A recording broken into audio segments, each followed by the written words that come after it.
오늘 우리에게 주시는 하나님의 말씀은 고린도전서 10장 23절에서 11장 1절까지 말씀입니다. 모든 것이 다 허용된다고 사람들은 말하지만 모든 것이 다 유익한 것은 아닙니다. 모든 것이 다 허용된다고 사람들은 말하지만 모든 것이 다 덕을 세우는 것은 아닙니다. 아무도 자기의 유익을 추구하지 말고 남의 유익을 추구하십시오. 시장에서 파는 것은 양심을 위한다고 하여 그 출처를 묻지 말고 무엇이든지 다 먹으십시오. 땅과 거기에 가득 찬 것들이 다 주님의 것이기 때문입니다.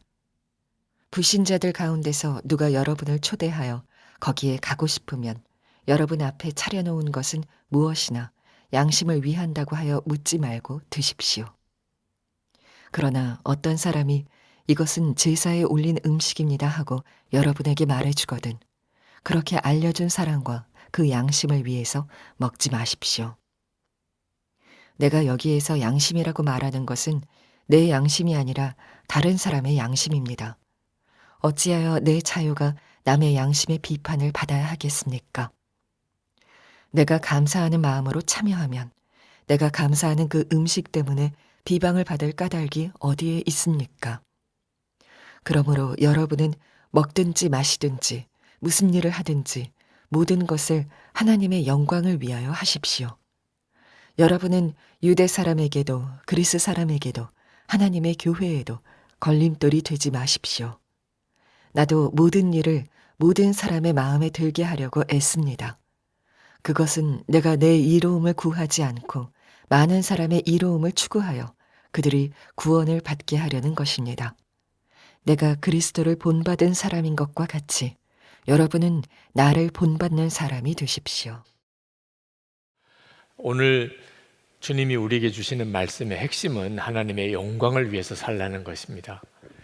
31절 말씀에 사도 바울이 말씀합니다. 그러므로 여러분은 먹든지 마시든지 무슨 일을 하든지 모든 것을 하나님의 영광을 위하여 하십시오. 하나님의 영광을 위해서 살라는 말씀은 너무나 당연하고 우리 모두가 다 옳은 말씀이라고 다 인정하는 내용입니다. 그래서 어쩌면 좀 진부하게 느껴질 그런 내용이기도 합니다. 그렇지만 대단히 중요합니다. 우리에게 있어서 심각할 정도로 중요합니다. 우리가 예수를 믿고도 우리의 삶에 여러 가지 문제가 많이 생기는 이유는 우리가 모든 것을 하나님의 영광을 위해서 하지 않기 때문에 그렇습니다. 여러분, 한번 여러분 자신의 삶을 한번 돌아보시기 바랍니다. 우리가 어려운 때를 만나서 이 어려움을 극복해 보려고 얼마나 노력합니까? 정말 열심히 살지 않아요? 그런데 모든 것을 하나님의 영광을 위해서 살기로 그렇게 신경 쓰고 기도하고 사십니까? 안타깝게도 많은 그리스도인들이 하나님의 영광을 위해서 살아야 된다는 생각 자체를 잊어버리고 삽니다. 또 안타깝게도 하나님의 영광에 대하여 굉장한 오해가 있습니다. 그래서 하나님의 영광을 위해서 산다고 하면서도 실제로는 하나님의 영광을 가리는 일이 많이 생깁니다. 제가 교육 목사로서 우리 아이들, 학생들을 지도할 때 1년 중에서 가장 어려웠던 때가 언제냐면 대학 입시철이 끝날 때입니다. 고3 학생들 또 재수생들, 입시생들이 대학 입시철이 끝나면 교회 안 나오는 아이들이 굉장히 많아집니다. 불합격한, 대학 입시에서 불합격한 아이들입니다. 그 아이들은 스스로 하나님의 영광을 가렸다고 생각합니다. 내가 예수 믿는 사람으로서 대학 정도는 너끈히 합격을 해야 될 텐데 불합격한 바람에 하나님의 체면을 깎았다. 그렇게 생각을 하는 겁니다. 또 어떤 아이들은 하나님이 진짜 살아계시고 하나님이 복을 주시고 사랑하신다면 왜 내가 대학에 합격하도록 해주지 않으시나? 그래서 신앙의 좌절과 시험에 빠져 교회를 안 나오는 친구들이 상당히 많아지는 겁니다. 입시생들뿐만 아니고 제가 군목으로 있을 때 우리 군인 가족들도 진급철만 되면 똑같은 홍역을 앓습니다. 우리 예수를 믿는 기독교인 우리 군인 가족들 또 간부들 진급에서 누락이 되면 그러면 하나님의 체면을 자기가 손상시켰다고 그런 영적인 좌절에 빠집니다. 또는 왜 하나님이 예수 믿는 나를 진급에 누락시켜 그렇게 어려움을 겪게 하나, 하나님에 대한 원망으로 인해서 시험에 빠지는 사람도 생깁니다. 사업을 하는 사람들, 직장생활 하는 사람들 다 똑같은 문제에 빠져 있습니다. 여러분, 우리가 하나님의 체면을 세워드려야 된다고 생각하는 것, 이거 불가능한 일입니다. 도대체 우리가 어떻게 그 일을 할 수 있겠어요? 그러니 예수 믿는 것도 굉장히 무거운 짐처럼 느껴지는 겁니다. 내가 예수를 믿으니 모든 게 다 잘 돼야 된다는 강박관념에 사로잡혀져 있는 겁니다. 또 하나님이 나를 사랑하는 증거를 내가 부자가 되고 사업에 성공하고 또는 시험에 합격하고 또는 진급하고 이걸 증거로 삼으려고 하는 분들이 있습니다. 이런 걸 율법주의자라고 말하는 겁니다. 교회 다니면서도 예수를 믿으면서도 왜 그렇게 돈 하느냐? 왜 사람들 앞에 다 잘 되기만을 보여주려고 하느냐? 이유는 하나님이 나를 사랑하신다는 것을 그것을 통해서 증명하려고 하기 때문에 하나님이 나를 사랑하셔. 그러니 합격했잖아. 그러니 부자가 됐잖아. 그러니까 내가 이런 진급했잖아. 만약에 내가 진급하지 못하고 실패하고 불합격하고 또 사업에 실패하면 하나님이 나를 버리신 거가 하나님이 나를 사랑 안 하시나 보다. 그래서 신앙생활 자체가 무거운 짐처럼 느껴지고 교회 안에도 꼭 세상 분위기가 감도는 겁니다. 하나님이 어떻게 영광을 받으시는 것인 줄을 정확히 모르기 때문에 그렇습니다. 그러면 도대체 어떻게 하는 것이 하나님께 영광 돌리는 일일까요? 예수님께서 하나님께 영광 돌리는 일은 어떻게 하는 것인지를 명확하게 말씀하셨습니다. 마태복음 5장 16절에서 이렇게 말씀하셨습니다. 이같이 너희 빛이 사람 앞에 비치게 하여 그들로 너희 착한 행실을 보고 하늘에 계신 너희 아버지께 영광을 돌리게 하라. 여러분, 하나님께 영광을 돌리는 일은 사람들이 우리의 착한 행실을 보고 하나님께 영광을 돌리는 것이라는 겁니다. 우리가 진급을 했거나 합격을 했거나 부자가 됐거나 그래서가 아니고 착한 행실을 보고 저 사람들 진짜 하나님을 믿는 사람인가 봐 이렇게 된다는 겁니다.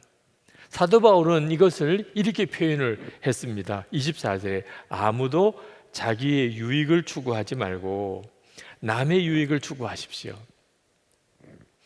이 사람이 예수님을 진짜 믿는 사람이고 하나님께 영광 돌리는 사람입니다. 자기 유익을 구하지 않고 다른 사람의 유익을 구하는 사람. 고린도전서 10장 하반부에서 사도 바울은 이것을 제사 드렸던 고기, 음식을 먹어도 되느냐 안 되느냐 하는 문제에 적용을 합니다. 여러분, 우리가 예수를 믿으면 이제는 어떤 음식을 먹고 안 먹고의 자유함을 얻게 됩니다. 제사 드렸던 음식인데 괜찮습니다. 여러분, 귀신에게 바쳐진 제물이라고 궁극적으로 하나님의 것이 아닙니까? 이 세상에는 모든 것이 다 하나님의 것입니다. 그러니까 하나님께 감사하고 먹으면 아무 상관없습니다. 어떤 음식은 귀신에 속한 것이고 어떤 음식은 하나님에 속한 것 아닙니다. 이것이 바로 예수를 믿음으로 우리에게 주어지는 놀라운 자유입니다. 그런데 문제는 어떤 사람이 귀신에게 바쳐진 음식은 거기에 귀신이 씌었을 거야. 이 음식은 귀신의 것이야. 이렇게 생각하는 사람이 있는 경우가 문제가 됩니다. 여기에 영적인 교만이 있는 사람과 진짜 하나님의 영광을 위해 사는 사람이 갈라지게 됩니다. 영적인 교만이 있는 사람은 우선순위가 자기가 가지고 있는 지식입니다. 아무 문제가 없어. 귀신에게 바쳤다고 제사 드리는 음식이라고 뭐 하나님의 것 아니야. 먹어도 상관없어. 이런 사람은 영적인 교만이 있는 사람. 근데 하나님의 영광을 위한 사람은 이것 때문에 이 음식은 귀신에게 속한 거야 라고 생각하는 사람 양심이 시험을 받을 수가 있겠구나. 그러면 안 먹어야 되겠다. 얼마든지 그 고기 먹을 수 있지만 그 양심이 약한 사람, 믿음이 약한 사람 때문에 나는 그 음식 안 먹겠습니다. 이런 사람은 하나님의 영광을 위해서 사는 사람이라는 겁니다. 사도 바울이 25절에서 28절까지 이 고기를 먹는 세 가지 경우에 대해서 말씀을 하고 있습니다. 시장에 가서 고기를 사서 먹을 경우에 그 고린도시의 시장에 나오는 고기는 하나는 그냥 고기를 팔려고 그런 가축을 잡아서 시장에 내놓은 고기도 있고, 또 하나는 신전에 바쳤던 고기가 시장에 나와서 판매가 되는 경우가 있었습니다. 그런데 그 고기를 살 때 이 고기가 어떤 고기요, 어디서 온 고기요 묻지 말고 그냥 이거 얼마입니까 해서 자기가 원하는 고기를 사서 그냥 먹으면 상관이 없다는 거예요. 그 고기가 도대체 어디서 온 건지 묻지 말라는 거예요. 의미가 없으니까. 또는 불신자가 집에 초청을 했습니다. 근데 갔더니 아주 고기 요리를 해서 내왔어요. 먹음직스럽습니다. 그럴 경우 이 고기가 어디서 나온 고기요 묻지 말고 그냥 맛있게 먹으면 된다는 거예요. 그런데 그 불신자가 이 고기가 신전에 제사 드렸던 그 고기예요. 그렇게 묻지도 않았는데 그런 말을 하면, 그러면 그 사람의 양심을 생각해서 먹지 말라. 그 사람은 이 고기는 귀신에게 속한 고기인데 예수 믿는 사람도 먹나 이렇게 생각하고 본다는 겁니다. 그럴 경우에는 먹지 말라는 거예요. 이것이 바로 사도 바울이 하나님의 영광을 위해서 사는 사람의 태도가 어떤 것인지를 말씀해 주는 것이었습니다. 먹든지 마시든지 무슨 일을 하든지 모든 것을 하나님의 영광을 위하여 하십시오. 내 유익을 구하지 말고 다른 사람의 입장에서, 다른 사람의 처지에서 항상 그의 유익을 구하는 그 태도가 하나님께 영광을 돌리는 것이라는 것.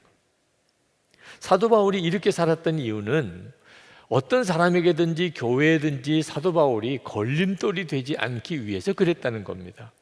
32절에 여러분은 유대 사람에게도 그리스 사람에게도 하나님의 교회에도 걸림돌이 되지 마십시오. 여기서 걸림돌이라는 말은 그 사람이 예수님을 믿고 구원받는데 장애가 되지 않도록 한다, 그런 뜻입니다. 여러분, 지금까지 살아오는 동안에 여러분 때문에 어떤 사람이 예수 믿고 구원받는데 장애가 되었다는 그런 일이 있었습니까? 저 사람 예수 믿는 사람인데 저 사람 하는 행동을 보니까 기분이 너무 나빠. 나는 예수 안 믿을 거야. 혹시 이랬던 적이 있었나요? 사도 바울에게 있어서는 그것처럼 정말 마음 아픈 일은 없었다는 거예요. 나는 어떤 사람에게나 교회나 절대로 걸림돌이 되지 않기를 원합니다. 여러분, 혹시 지금도 그런 사람 생각나는 사람 없습니까? 여러분 때문에 교회 가고 싶은 마음 안 들 거다. 여러분 때문에 예수 믿던 마음 다 잃어버렸다. 혹시 그런 경우 없나요? 그러면 이것부터 먼저 해결해야 한다는 것. 사도 바울이 고린도 교인들에게 나를 본받는 자가 되라, 엄청난 말씀을 했습니다. 고린도전서 11장 1절에 내가 그리스도를 본받는 사람인 것 같이 여러분은 나를 본받는 사람이 되십시오. 이 교만한 말처럼 느껴지지만 실제로 이 내용은 그렇지가 않습니다. 사도 바울은 예수님을 본받아 살려고 했다는 겁니다. 내가 그리스도를 본받는 것처럼. 예수님이 어떤 분이십니까? 우리를 구원하려고 당신은 십자가에 죽으신 분이죠. 그게 예수님이 하신 일입니다. 사도 바울은 예수님의 마음을 품고 그도 예수님처럼 그렇게 살고 싶었어요. 내가 죽는 일이 있어도 다른 사람을 구원하고 싶다는, 내 유익을 포기하고 다른 사람의 유익을 구하여 그 사람이 예수 믿고 구원받게 하고 싶다. 사도 바울은 그렇게 살았다는 거예요. 고린도에서 그렇게 목회했다는 것. 그러면서 고린도 교인들에게 여러분들도 그렇게 사시기를 바랍니다. 자기 유익을 포기하고 다른 사람의 유익을 구하여 그 사람이 예수 믿도록, 어떻든지 그 사람이 구원받도록 그렇게 사십시오. 그게 사도 바울이 하고 싶은 말이었습니다. 33절, 나도 모든 일을 모든 사람의 마음에 들게 하려고 애씁니다. 그것은 내가 내 이로움을 구하지 않고 많은 사람의 이로움을 추구하여 그들이 구원을 받게 하려는 것입니다. 이것은 우리에게 주시는 말씀입니다. 여러분이 꼭 이렇게 살아야 합니다. 그러면 정말 잘 사는 겁니다. 하나님이 반드시 역사합니다. 여러분의 가정, 여러분의 교회, 여러분의 일터에 하나님이 반드시 역사합니다. 내 유익을 구하지 않고 다른 사람의 유익을 구하여 그로 하여금 그도 예수 믿고 구원받게 하는, 그게 우리의 삶의 원칙이 되어야 한다는 겁니다. 우리가 예수님을 믿으면 자유함을 얻습니다. 복음의 핵심이 자유입니다. 죄에서 자유함을 얻고 마귀에게서부터 자유함을 얻고 율법에서부터 자유함을 얻습니다. 그런데 여러분, 이 자유는 아무거나 다 해도 되는 자유를 말하는 게 아닙니다. 이 자유는 하나님의 뜻대로 살 수 있는 자유, 죄 짓지 않고 살 수 있는 자유, 원수도 사랑할 수 있는 자유, 내 유익을 구하지 않고 다른 사람의 유익을 구하며 살 수 있는 자유를 말하는 겁니다. 여러분, 누구나 다 그렇게 살 수 있는 거 아닙니다. 어떻게 사람이 항상 하나님의 뜻을 위하여 살고, 어떻게 사람이 죄 안 짓고 살고, 어떻게 사람이 원수도 사랑하고, 어떻게 사람이 자기 유익을 구하지 않고 남의 유익을 위해서만 살 수 있겠습니까? 진짜 예수 믿는 사람, 예수님의 생명으로 사는 사람 아니고서는 그렇게 살 수 있는 사람이 없습니다. 사도 바울이 그렇게 살았던 것은 예수님을 정말 마음에 영접하고 예수님이 사도 바울과 동행하는 삶, 그래서 항상 주님을 바라보며 살았기 때문에 그렇게 살았던 것입니다. 독일에 가면 우리 크리스찬 공동체, 유명한 공동체가 하나 있는데 마리아 자매회라는 공동체가 있습니다. 그 공동체를 설립하신 분이 바실리아 슐링크 여사입니다. 이 바실리아 슐링크 여사에게 아주 가시 같은 자매가 있었습니다. 신앙적으로도 온전치 못하고 말과 행동에도 문제가 많고 항상 공동체를 깨트리고 바실리아 슐링크 여사의 마음에 큰 상처를 준 그런 자매였습니다. 그 자매를 바로잡아 보려고 아무리 애를 써도 불가능한 일 같았습니다. 그 자매와 관계가 바로 될 수가 도무지 없었어요. 그래서 포기해 버렸습니다. 이 자매는 도무지 구제불능이구나. 그러나 여러분도 다 경험으로 아시겠지만 우리에게 이처럼 관계가 깨어진 사람이 생기면 고통스러움이 옵니다. 그게 너무너무 고통스러워서 하나님께 그 자매를 고쳐달라고, 바로 잡아달라고 간절히 기도를 했는데 깜짝 놀라는 거죠. 하나님은 그 자매의 잘못을 말씀하시는 게 아니고 바실리아 슐링크 여사의 잘못을 지적하셨어요. 충격을 받았습니다. 주님이 이렇게 말씀하셨습니다. 변화해야 할 사람은 바로 너다. 너는 모든 것이 그 자매의 잘못이라고 생각하지, 내 잘못이 있을 수 있다는 것을 생각하지 못한다. 가장 큰 계명 중 하나가 내 이웃을 내 몸과 같이 사랑하라 하는 것이 아니냐. 그 자매를 향한 너의 사랑이 어디 있느냐. 너는 그를 더 이상 사랑하지 않는다. 사랑하지 않는 것이 죄다. 다른 사람을 용서하지 않는 것은 가장 심각한 죄 중에 하나이며 하나님의 나라에 들어가지 못하게 하는 죄다. 너는 비난하는 자 사탄이 너를 자기 편으로 끌어들이도록 허용하고 있다. 너의 마음속에 비난이 계속 있기 때문이다. 너는 이 자매가 상당히 정서적으로 불안정하다는 것을 알지 않느냐? 너는 사랑과 용서로 극복했어야 했지만 그렇게 하지 못했다. 바실레 수랭크 여사가 예수님의 말씀을 듣고 심장이 멎는 것 같다고 그랬습니다. 주님은 계속 말씀하셨어요. 이제 용서하지 않는 엄청난 죄악과 원통함을 회개할 수 있도록 기도하라. 내가 회개로 불타오를 때 내 피로 사함을 받을 것이다. 나의 피가 너를 깨끗하게 함과 동시에 너의 굳어진 마음은 부드러워질 것이며 원통한 대신 사랑이 흘러나올 것이다. 바실레 수랭크 여사는 그 주님의 말씀에 순종해서 하나님 앞에 이 애통한 마음을 주시기를 기도합니다. 주님의 말씀을 들은 날 이후로 깊은 회개를 위해 기도했습니다. 몇 달 동안 아침마다 20분을 따로 떼어 통회하는 마음을 구했습니다. 그리고 주님께서는 통회함을 허락하셨습니다. 주님의 말씀대로 참회는 불쌍한 죄인인 나를 그 어느 때보다도 더 예수님께로 가까이 이끌어 주었고, 주님께서 나를 통해 새 일을 행하시는 것을 경험할 수 있었습니다. 내 삶을 그토록 힘들게 만들었던 그 사람을 향한 긍휼한 사랑을 부어 주신 것입니다. 바실레 슈링크 여사의 마음에, 그 자매를 향한 마음이 확 바뀌어 버렸어요. 그러면 된 거죠, 뭐. 그죠? 그런데 얼마 지나지 않아서 그 자매가 바실레 슈링크 여사에게 또 막 극심한 분노를 쏟아놓는 일이 일어났습니다. 그녀가 나에게 분노의 말을 쏟아놓았을 때 우리가 서 있던 장소를 아직도 기억합니다.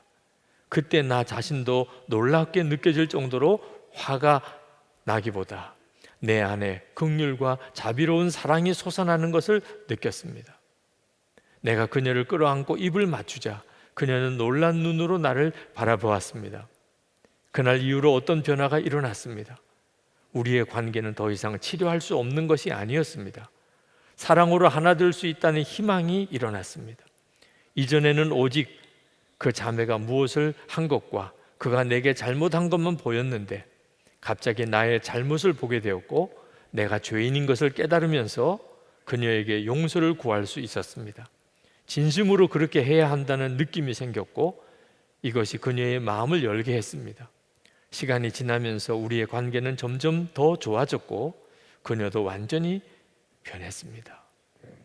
여러분, 이 바실레가 슈링크 여사의 이 고백과 간증을 들으면서 여러분의 마음속에 어떤 느낌이 있을 거예요.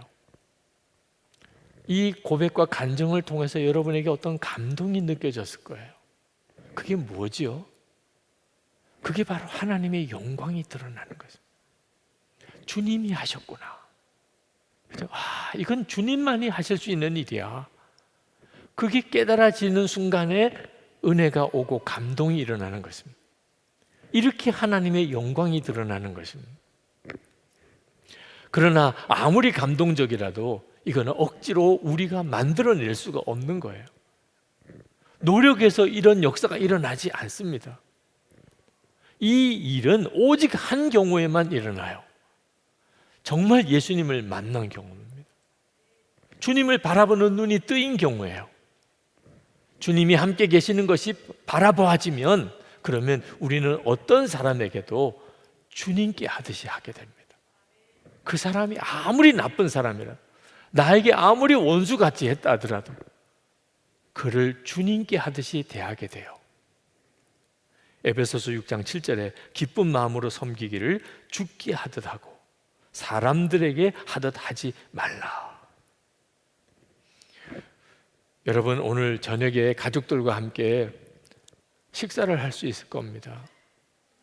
여러분, 내일 또 출근해야 될 것이에요. 혹시 어떤 분들은 오늘 오후에 운동을 할 수도 있겠지요. 여러분, 어떤 일을 하든지 간에 항상 명심해야 될 것은 하나님의 영광을 위해서 해야 된다. 이걸 잊어버리면 안 돼요. 하나님의 영광을 위해서 내가 해야 된다. 무엇을 하든지 누구를 대하든지 하나님의 영광을 위해서 해야 된다. 그러니까 하나님의 영광을 위해서 한다는 게 어떻게 하는 거죠? 내 유익을 구하지 않고 다른 사람의 유익을 구하는 것입니다. 저는 제가 목사로서 하나님의 영광을 가로채는 사람이 될까봐 그 점이 가장 두렵습니다. 한때는 저는 목사님은 성품이 너무 좋아요. 목사님은 목회를 참 잘하시네요. 목사님은 설교를 정말 잘하시네요. 그런 말을 듣는 것을 은근히 좋아했었어요. 근데 그것이 지금은 너무나 두렵습니다. 왜냐하면 그 말은 제가 나도 모르게 예수님을 가로막고 있다는 뜻이거든요. 사람들에게 저를 주목하게 하고 예수님을 제가 가로막고 있는 존재라는 뜻이니까 그런 말이 이제는 칭찬이 아니고 두려운 말이 됩니다. 제가 듣고 싶은 말이 있기는 해요. 목사님은 정말 예수님을 바라보시는 분이군요. 그런 말은 듣고 싶어요. 저를 통해서 그 사람이 예수님을 바라보고 생각하게 될 수 있다면 주의 종으로서 할 수 있는 정말 최고의 일이 되리라고 생각이 드는 겁니다. 여러분들도 항상 기억하셔야 됩니다. 하나님의 영광을 위하여 내가 살아야 하겠다. 그러려면 지금 현재 여러분의 위치가, 지위가, 능력이 어떠한지는 문제가 되지 않아요. 여러분이 성공한 사람인지 실패한 사람인지 그것도 문제가 되지 않아요. 오직 여러분이 자기 유익을 구하지 않고 남의 유익을, 다른 사람의 유익을 구해서 사느냐, 그것만 문제가 될 뿐이에요.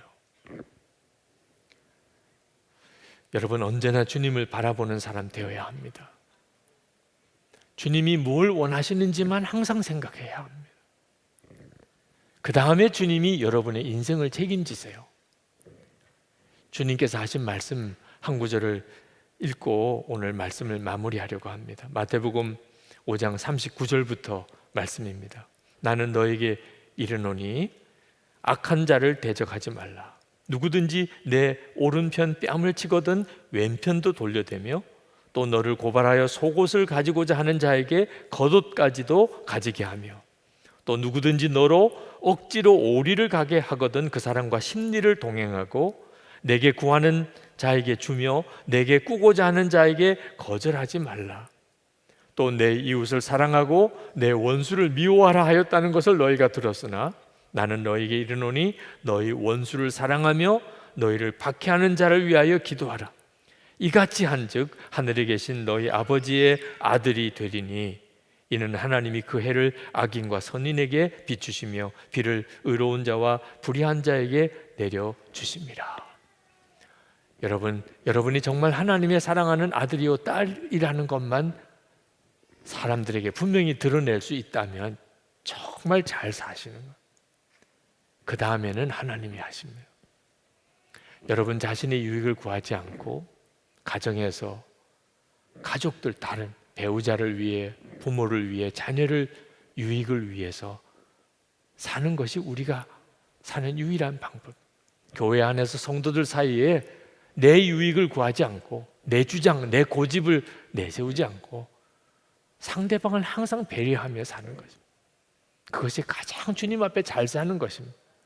세상에 나가서도 여러분이 그렇게 살아서 여러분의 그 착한 행실을 보고 사람들이 하나님께 영광을 돌리게 되기를 축복합니다. 이 시간에 우리 기도하십시다. 하나님, 제가 더 이상 저 자신의 유익에 연연하지 않게 되기를 원합니다. 가정에서, 교회에서, 일터에서 이제는 다른 사람의 유익을 위해서 살겠습니다. 그래서 그 사람들이 하나님께 영광을 돌리게 되기를 원합니다. 그렇게 나를 쓰시기를 원합니다. 기도합시다. 은혜와 사랑이 충만하신 하나님, 놀라우신 하나님의 은혜와 하나님의 역사하심을 찬양합니다.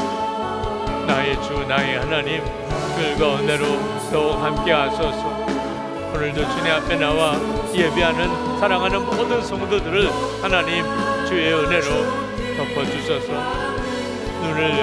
눈을 열어 더욱 주님을 바라보게 해주소서. 우리가 정말 원하는, 진정으로 우리가 갈망하는 것은 우리의 삶 속에서 오직 하나님께만 영광이 돌려지기를 원하는 것입니다. 주님, 이제는 더 이상 나를 위해 살지 않겠습니다. 주님이 나와 함께 계시니, 하나님 나를 하나님 자녀 삼으셨으니 이제는 다른 사람의 유익을 위해 구하며 그들이 예수를 믿고 구원받는 자가 되기만을 원합니다. 그렇게 쓰시옵소서. 아버지 하나님, 오늘도 저희들의 예배를 주여 받으소서. 저희들의 마음이 주님을 향하여 활짝 열렸으며 주님의 말씀해 주시기를, 주님이 임하여 주시기를, 주님의 은혜로 충만하게 해주시기만을 갈망합니다. 오늘 말씀을 아멘으로 붙잡습니다. 우리가 이제부터는 어디서 누구를 대하여 무엇을 하든지 오직 하나님의 영광을 위하여 그렇게 살기를 원합니다. 하나님, 우리를 사용하소서. 우리를 구원해 주시고 우리의 모든 죄를 씻으시고 우리 가운데 오시고 우리의 생명이 되시고 우리를 하나님의 자녀 삼으셨으니 이제는 더 이상 나 자신의 유익을 구하며 살지 않겠습니다. 주님께 나는 완전히 맡겨드립니다. 다른 사람의 유익을 위해서 살겠습니다. 가정에서 가족들, 교회에서 다른 교우들, 우리의 일터에서, 그리고 우리가 사는 동네에서 다른 사람의 유익을 위해서 살며 그들도 예수님 안에서 다 구원받는 자 되기만을 원합니다. 하나님, 우리를 그리 사용하소서. 우리를 통해서 하나님이 기뻐하는 일을 행하소서. 하나님의 영광만 나타나게 하소서. 참으로 힘들고 어려운 때를 맞이했습니다. 흉흉한 소문도 계속 들려옵니다. 그러나 우리의 마음의 중심은 오직 주님께 있습니다. 오늘도 주님께 전심으로 예배하고 마음에 하나님께 감사의 예물을 봉헌하는 성도들을 축복합니다. 11조와 건축헌금과 선교헌금, 감사헌금을 주께 봉헌하는 성도들의 삶에 하나님이 기뻐하시는 역사들이 충만하게 일어나기를 원합니다. 어디서든지 흔들리지 않는 그런 믿음으로 주님과 동행하게 하시고 하나님, 병든 육신을 깨끗하게 고치소서. 오늘도 예배하고 찬송하고 기도하고 말씀을 붙잡고 돌아가다가 병이 떠나는 역사가 일어나게 하소서. 성도들의 형편과 처지를 주님이 아십니다. 먹고 입고 사는 일에 허덕이지 않게 하소서. 일터에 복을 주소서. 베풀고 돕고 나누고 사랑하고 살게 하소서. 사랑하는 성도들이 누구와 어디서 같이 있든지 기쁨의 이유가 되고 또 감사와 사랑의 통로가 되게 하여 주옵소서. 우리의 가정을 주님 부탁합니다. 은혜로 덮어주소서. 가족들이 더 뜨겁게 사랑하며 믿음으로 하나 되며 온 가족이 구원받으며 우리의 자녀들이 하나님 기뻐하는 귀한 일꾼으로 자라나게 해 주옵소서. 하나님, 이 땅의 교회와 성도들이 하나님 앞에 거룩한 손으로 기도하고 서로 뜨겁게 하나 됨으로 하나님, 우리 나라가 복을 받게 하시고 하나님을 경외하는 나라가 되기를 원합니다. 하나님의 법이 이 나라의 법이 되기를 원합니다. 하나님, 이 한반도가 복음으로 통일되게 하소서. 김정은 정권이 변하여 자유민주주의 체제가 북한에 서게 하소서. 우리 민족이 남과 북이 진정으로 복음으로 하나가 되고 북한의 주민들에게도 생명의 복음이 전해지는 역사가 속히 오게 해 주옵소서. 북한 동포들 구원해 주소서. 억류되어 있는 김국기 목사님, 김정욱 목사님, 최충길 선교사님, 장문석 집사님, 주의 종들, 믿음의 성도들, 주님 속히 구원해 주소서. 열방의 코로나19 확산으로 말할 수 없이 어려운 형편에 있습니다. 하나님, 속히 이 사태가 종식이 되게 해주시고 그리고 무엇보다 새 부흥을 주소서. 온 세계 모든 교회와 열방이 하나님을 찬양하며 믿음으로 바라서며 그동안 잘못 살았던 거 회개하며 성령의 강력한 역사를 체험하게 하소서. 선교사님들에게 선교의 문이 활짝 열려지는 은혜를 경험하게 하소서. 선교사님의 가정을 지키시고 그 사역의 현장 속에 주님이 늘 역사해 주시옵소서. 우리 주 예수 그리스도 이름으로 간절히 기도합나이다. 아멘. 우리 다 일어나셔서 찬양하겠습니다.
하나님, 오늘도 예배하는 모든 성도들에게 복을 주소서.